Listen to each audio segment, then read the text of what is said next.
CM ಅವರು time bound ಅಲ್ಲಿ ಬೇರೆ ಕೆಲಸ ಎಲ್ಲ ನಿಲ್ಲಿಸ್ಬಿಟ್ಟು ಮಾಡಬೇಕು ಅಂತ ಹೇಳಿದ್ದಾರೆ. ಇವತ್ತು ನಾನು ಕಾಂಟ್ರಾಕ್ಟರ್ಸ್ ಮೀಟಿಂಗ್ ಕರೆದಿದ್ದೆ. ಪರ್ಮಿಷನ್ ಇಲ್ಲ ಅಂತ ಹೇಳ್ತಾರೆ. ಅದನ್ನು ಬೆಂಗಳೂರಿಗೆ ಆ ಸ್ಪಾಟ್ಗೆ ಕೆಲವು ಕಡೆ ಏನೇನು ಪ್ರಾಬ್ಲಮ್ಸ್ ಇದೆ ಅಂತ ನೋಡ್ಲಿಕ್ಕೆ ಹೋಗ್ತಾ ಇದ್ದೀನಿ. ಈಗಾಗಲೇ ನಾನು ಗುಂಡ್ಗುಡ್ಲು ದೊಡ್ಡಬಳ್ಳಾಪುರ ಆ ಸ್ಪಾಟ್ನ ವಿಸಿಟ್ ಮಾಡಿದ್ದೀನಿ. ನಿನ್ನೆ ಕೂಡ ಪರಮೇಶ್ವರ್ ಬಂದಿದ್ದರು. ಅವ್ರ ಹತ್ರನೂ ಯಾಕೆಂದ್ರೆ ಅವರೇ ಹಿಂದೆ ಕ್ಯಾಬಿನೆಟ್ ಸಬ್ ಕಮಿಟಿ ಅಧ್ಯಕ್ಷರಾಗಿದ್ದರು. ಟೆಕ್ನಿಕಲ್ ಫೀಸಿಬಿಲಿಟಿ ನೋಡ್ತಾ ಇದ್ದೀವಿ. ಯಾವ ರೀತಿ ಅಲ್ಲಿ ನೀರನ್ನ ಸ್ಟೋರೇಜ್ ಮಾಡ್ಬೋದು ಅಂತೇಳಿ ಅಲ್ಲಿ ರೈತರ ಅಭಿಪ್ರಾಯನೂ ಕೇಳಿದ್ದೀವಿ, ಇಲ್ಲಿ ಶಾಸಕರ ಅಭಿಪ್ರಾಯ ಕೇಳಿದ್ದೀವಿ, ಪರಮೇಶ್ವರ ಅಭಿಪ್ರಾಯನೂ ಕೇಳಿದ್ದೀವಿ. ಸೊ ಅಲ್ಲಿ ಜನರ ಪ್ರತಿನಿಧಿಗಳು ಸಾರ್ವಜನಿಕರು ಪಾಪ ಅವರ ನೋವು ಹೇಳ್ಕೊಳ್ತಾರೆ. ಬಟ್ ಒಂದೇ ಇದರಲ್ಲಿ ಮಾಡೋಕ್ಕೆ ಸಾಧ್ಯನಾ ಅಂತ. ಆಮೇಲೆ ಇನ್ನೊಂದು 2-3 ಕೆರೆಗಳು ಹೇಳಿದ್ದಾರೆ. ನಮ್ಮಲ್ಲೇ ಬೇಕಾದ್ರೆ ಒಂದು ಕೆರೆಗಳಲ್ಲಿ ತೊಯ್ದುಕೊಡಿ ಅಂತ ಕೊಟ್ಟಿಗೆರೆ ಕೂಡ ಹೇಳಿದ್ದಾರೆ. ಅದನ್ನು ಫೀಸಿಬಿಲಿಟಿನ ನಾನು ಚೆಕ್ ಮಾಡ್ತಾ ಇದ್ದೀನಿ.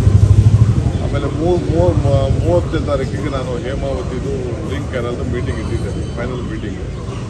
ಸೊ ಸೋಮಣ್ಣವ್ರು ಈಗ ತಾನೇ ನನಗೆ ರಿಕ್ವೆಸ್ಟ್ ಮಾಡಿದ್ರು 4ನೇ ತಾರೀಕು 5ನೇ ತಾರೀಕು ಇಟ್ಕೊಳ್ಳಿ ಅಂತ. ಅದನ್ನು ಪೋಸ್ಟ್ಪೋನ್ ಮಾಡ್ತೀನಿ. 30ದಿಂದ 5ನೇ ತಾರೀಕು ಅದಕ್ಕೆ. ಯಾಕೆಂದರೆ ಸರ್ ಪಾಪ ಅವರು MP ಇದ್ದಾರೆ, ಅವ್ರು ರಿಕ್ವೆಸ್ಟ್ ಮಾಡಿದ್ರು ನೀವು ಒಂದು ಪೋಸ್ಟ್ಪೋನ್ ನಾನು ಬರೋಕ್ಕಾಗಲ್ಲ ಅಂತ ನಮ್ಮ ಆಫೀಸರ್ಸ್ ಕೇಳಿದ್ದೀನಿ. 30ನೇ ತಾರೀಕು ಮತ್ತು 4ನೇ ತಾರೀಕು 5ನೇ ತಾರೀಕು ಕನ್ವೆಂಟ್ ಮಾಡಿ ಅಂತ ಹೇಳಿದ್ದೀನಿ. ನಾನೊಬ್ಬ ಪಕ್ಷದ ಅಧ್ಯಕ್ಷರಾಗಿ ವಾಸ್ತವಾಂಶ ವಿಚಾರಿಸಬೇಕಾಯಿತು. ನಾನು ಅವ್ರಿಗೆ ಫೋನ್ ಮಾಡಿ ಕರೆಸಿದ್ದೆ. ಅವ್ರು ಬಂದಿದ್ದು ಮತ್ತು ಅವರ ವಿಚಾರ ಎಲ್ಲ ಹೇಳಿದ್ದಾರೆ. ನಾನು ಚೀಫ್ ಮಿನಿಸ್ಟರ್ ಮಾತಾಡ್ತೀವಿ, ಜಮೀರು ಮಾತಾಡ್ತೀವಿ, ಸತ್ಯಾಂಶ ಏನಂತ ಕೇಳ್ತೀವಿ. ಈ ಮಧ್ಯೆ ನಮ್ಮ ಪಕ್ಷದ ವರಿಷ್ಠರು ಕೂಡ ಬರ್ತಾ ಇದ್ದಾರೆ. ಅವರು ಕೂಡ ಬಂದು ಎಲ್ಲರದ್ದು ಮಾತಾಡ್ತಾ ಇದ್ದಾರೆ. ಒಬ್ಬರು ಅಂತಲ್ಲ, ಎಲ್ಲರದ್ದು ಮಾತಾಡಿ ಏನು ಯಾವ ರೀತಿ ಏನು ವಾಸ್ತವಾಂಶ ಏನಿದೆ ಅಂತ ತಿಳಿಲಿಕ್ಕೆ ಪ್ರಯತ್ನ ಮಾಡ್ತಾರೆ. BJP has compared Indira Gandhi to Hitler. BJP has compared and a case has been filed, sir. FIR has been lodged. Nodri. Sir, in English, sir. See, I think some problem with the BJP.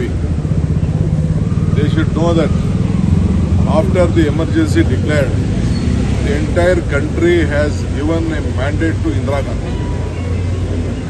She ruled the country in 1980. The Janata Dal or any other parivara could not maintain and they could not bring back their government.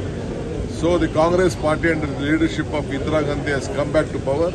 She has ruled, she has contributed her life, sacrificed her life for the sake of this country. Now for the sake of publicity they are just discussing on that. What is there in that? Everything is a closed matter.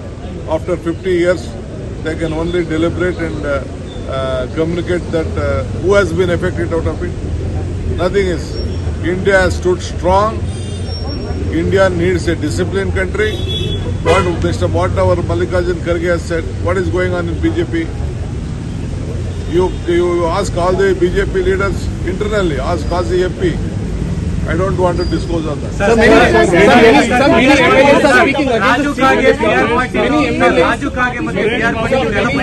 Many MLAs are speaking. ಶಾಸಕರಿಗೆ ನೀವೇನಾದರೂ ಎಚ್ಚರಿಕೆ ಕೊಡ್ತೀರಾ sir? ಕೆಲ ಶಾಸಕರಿಗೆ ಏನಾದರೂ ಎಚ್ಚರಿಕೆ ಕೊಡ್ತೀರಾ sir? Many MLAs are speaking openly against the chief minister. Is this a sign that he's losing grip on administration? I don't know about it. I have not heard about it.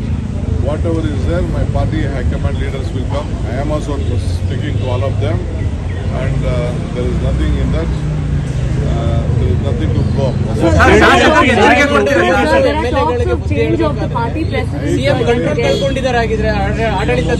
ಕಂಡುಕೊಂಡಿಲ್ಲ, ಆಡಳಿತದಲ್ಲೂ ಕಂಡುಕೊಳ್ತಾ ಇದ್ಕೊಂಡ ಏನಿಲ್ಲ. ತಾವೇ ಮಾಧ್ಯಮದವರೇ ಅದಕ್ಕೊಂದು block ಮಾಡ್ತೀವಿ. 5 ಜನ ಶಾಸಕರಿಗೆ ಪತ್ರ ಬರೆದಿದ್ದಾರೆ. ಪಕ್ಷದ ವಿರುದ್ಧ, ಸರ್ಕಾರದ ವಿರುದ್ಧ ನೀವು ಅಸಮಾಧಾನವನ್ನ ಹೊರಹಾಕಿರೋದನ್ನ ನಾವು ಸ್ವಾಗತ ಮಾಡ್ತೀವಿ. ಪ್ರಜಾಪ್ರಭುತ್ವವನ್ನು ನೀವು ಗೌರವಿಸ್ತಾ ಇದ್ರೆ ನಿಮ್ಮ ಹೋರಾಟಕ್ಕೆ ನಮ್ಮ ಬೆಂಬಲ ಇದೆ ಅಂತ. ಸುರೇಶ್ ಬಾಬು ಫಸ್ಟ್ ಅವ್ನ ಪಾರ್ಟಿ ರಿಪೇರಿ ಮಾಡ್ಕೊಳ್ಳಿ. GT ದೇವೇಗೌಡ ಬೇರೆ ಬೇರೆ MLAಗಳು ಏನೇನು ಮಾಡಿದಾರಲ್ಲ, ಫಸ್ಟ್ ಅವನಲ್ಲಿರೋಂಥ ದೋಸೆಯಲ್ಲಿ ತವಲಿರೇನು ತೂತಿದೆಯಲ್ಲ ಅದನ್ನು ಮುಚ್ಕೊಳ್ಳಿ. ಹೆಚ್ಚಿನ ವಿಡಿಯೋಗಳಿಗೆ ಪ್ರತಿಧ್ವನಿ ಯೂಟ್ಯೂಬ್ ಚಾನೆಲ್ ಸಬ್ಸ್ಕ್ರೈಬ್ ಮಾಡಿ, ಬೆಲ್ ಐಕಾನ್ ಕ್ಲಿಕ್ ಮಾಡಿ.